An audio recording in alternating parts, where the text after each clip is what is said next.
اللهم صل على محمد وآل محمد. اللهم صل على محمد وآل محمد. السلام علیکم ورحمۃ اللہ وبرکاتہ. اس ویڈیو کے اندر انشاءاللہ ہم یہ سنیں گے کہ نبی علیہ الصلوۃ والسلام ابھی لگ بھگ 35 سال کی عمر کے تھے. ایک واقعہ یہ ہوتا ہے کہ خانہ کعبہ کی تعمیر مرمت کی جاتی ہے، یعنی اسے اچھی طریقے سے بنایا جاتا ہے. یہ کیوں بنایا جاتا ہے؟ ایک تو یہ، اور دوسرا یہ کہ اس خانہ کعبے کی تعمیر کے درمیان ایک جھگڑا پیدا ہو گیا تھا، جس جھگڑے کا حل بڑا دلچسپ ہے. آئیے ان دونوں چیزوں کے بارے میں ہم سنتے ہیں. پہلا یہ کہ خانہ کعبہ کی تعمیر یعنی اس کی مرمت کیوں کی گئی؟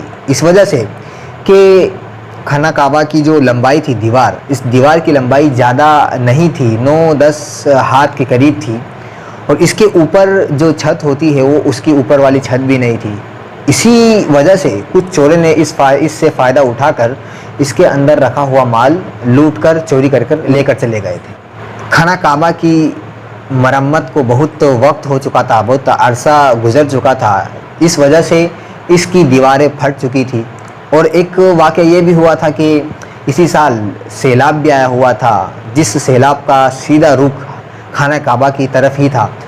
ان تمام کے تمام چیزوں سے یہ خانہ کعبہ کبھی بھی ڈھہ سکتا تھا. اس وجہ سے قریش نے یہ سوچا، مکہ والوں نے یہ سوچا کہ اس خانہ کعبہ کی تعمیر کی جائے. اب کس طرح اس کی تعمیر کی گئی؟ مکے کے اندر بہت سارے قبیلے رہا کرتے تھے، لہٰذا یہ خانہ کعبہ کی تعمیر کو ہر قبیلے اور کنبے کے درمیان حصہ مقرر کر دیا گیا کہ فلاں قبیلہ اتنا حصہ اس کا ریپیئر کرے گا، اتنا حصہ بنائے گا، فلاں قبیلہ اتنا حصہ بنائے گا. اس طرح تمام کے تمام قبیلوں کے درمیان خانہ کعبہ کی تعمیر کے حصے کو مقرر کر دیا گیا. اب رہی بات کہ حجر اسود کا معاملہ ہوا کہ حجر اسود، اس حجر اسود کے بارے میں بھی ہم جانتے ہیں، یہ وہ پتھر ہے کہ نبی صلی اللہ علیہ وسلم کی حدیث میں آتا ہے کہ آپ نے فرمایا کہ یہ وہ پتھر ہے کہ جس پتھر کو اللہ رب العالمین نے جنت سے نازل کیا ہے. یہ ایک مسلمان جب اسے چھوتا ہے تو ایک انسان کے گناہ کو یہ پتھر کھینچتا ہے. اللہ رب العالمین نے جب جنت سے اسے نازل کیا تھا تو یہ وائٹ، دودھ سے بھی سفید تھا، اور اب یہ کالا ہو گیا ہے. اس کا نام ہی حجر اسود پڑ گیا ہے، یعنی کالا پتھر. لوگوں کے گناہ کو کھینچ کر یہ کالا ہو گیا ہے. معلوم ہوا یہ حجر اسود جو جنت سے نازل کیا گیا تھا، بڑی فضیلت تھی لوگوں کے درمیان، بڑی اونچی نگاہ سے حجر اسود کو دیکھتے تھے. مکہ والوں کے درمیان بھی اس کی بڑی اہمیت تھی. لوگوں نے جب خانہ کعبہ کی جو تعمیر، جو دیوار تھی، اٹھ کر اتنی تعمیر ہو چکی، یعنی اتنی بن چکی تھی کہ جہاں پر حجر اسود لگایا جاتا تھا، چونکہ حجر اسود کے بارے میں معلوم ہوا یہ بڑا مقام اور مرتبے والا پتھر تھا، بڑا قیمتی پتھر تھا جو جنت سے نازل کیا گیا تھا. یہ جو الگ الگ قبیلے والے لوگ تھے، ہر قبیلے والے لوگ یہی چاہتے تھے کہ ہمارے قبیلے کے لوگ اس پتھر کو اس کی جگہ رکھیں.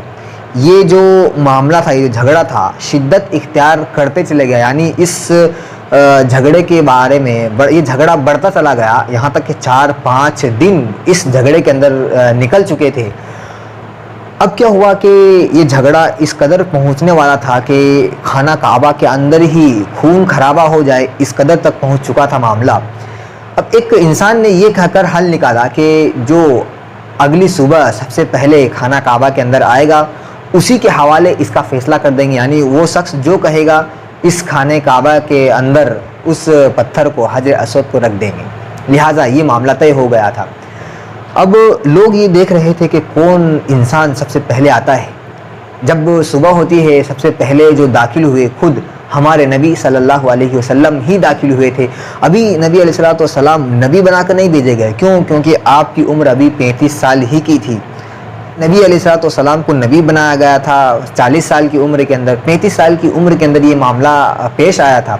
ابھی آپ عام انسان کی طرح تھے. ہاں، آپ کے اخلاق، آپ کے جو کردار، آپ کی امانت داری کے بارے میں بھی ہم نے سنا تھا کہ کس قدر لوگ آپ کو امین کہتے تھے. تو معاملہ یہ ہوا کہ نبی علیہ الصلوۃ والسلام جب صبح خانہ کعبہ کے اندر سب سے پہلے پہنچے تو لوگوں نے دیکھا تو بڑی خوشی سے یہ چلا اٹھے، پکار اٹھے کہ ہاذا الامین، یہ تو امین ہے، یہ تو صادق ہے۔ لہذا سارے کے سارے لوگ خوش ہو گئے، سارے کے سارے قبیلے والے کہ یہ جو فیصلہ کرے گا ہم اس کے فیصلے سے راضی ہیں۔ لہٰذا نبی علیہ الصلوۃ والسلام نے ایک چادر منگائی، یعنی اس طرح اس جھگڑے کا حل نبی علیہ الصلوۃ والسلام نکالتے ہیں۔ جب پورے معاملے کے بارے میں نبی علیہ الصلوۃ والسلام کو بتلایا گیا تو نبی علیہ الصلوۃ والسلام نے ایک چادر منگائی، چادر کے اندر اس حجر اسود کو رکھا اور تمام کے تمام قبیلے والے جو اس مرمت کے اندر شامل تھے، اس ریپیئرنگ کے اندر شامل تھے، تمام کے تمام قبیلے والوں کے سرداروں کو بلایا اور ان سردار کو کہا کہ اس چادر کو اٹھا کر حجر اسود کی جگہ تک پہنچا دیا جائے۔ لہٰذا نبی علیہ الصلوۃ والسلام نے اس پتھر کو، حجر اسود کو اس چادر کے اندر رکھا اور سارے کے سارے قبیلے کے سرداروں نے اس چادر کو پکڑ اور اٹھایا اور اس جگہ تک پہنچایا جہاں تک حجر اسود کے رکھنے کی جگہ تھی، اور خود نبی صلی اللہ علیہ وسلم نے اپنے ہاتھ سے اس پتھر کو اس کی جگہ پر رکھ دیا۔ تو نبی صلی اللہ علیہ وسلم نے بڑی آسانی کے ساتھ اس معاملے کو حل کر دیا۔ چنانچہ قریش کے لوگوں نے یہ مشورہ کیا تھا کہ خانہ کعبہ کے اندر جو بھی خرچ کیا جائے گا وہ حلال کمائی ہی سے خرچ کیا جائے گا۔